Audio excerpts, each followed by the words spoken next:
Bong, magandang araw dyan sa inyo. Nandito kami ngayon sa ospital na Kumpayjani. Palis na rin kami, magaling na siya. At greetings nga pala sa inyong 25th anniversary. Sana masaya ka dyan.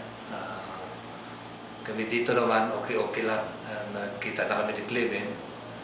Sana maulit-ulit yung ating happening doon sa Dos Palmas. Kailan ulit kayo makabalik, sana lagi kayong balik dito. Dito nabisita kami ni Glenn, ni Lysel, ni Yana. Kagabi sila Kiwiling, si Linda, si Dudong, pati si Clement nakapunta rin. Bisita niya kami. Okay na kami. Okay na rin si Ani. Mamaya lalabas na rin kami. Naka 2 days kami ngayon dito. Sana uli masaya ang inyong celebration dyan. Ikaw naman, Ann. Happy anniversary. Yan, no? Anniversary.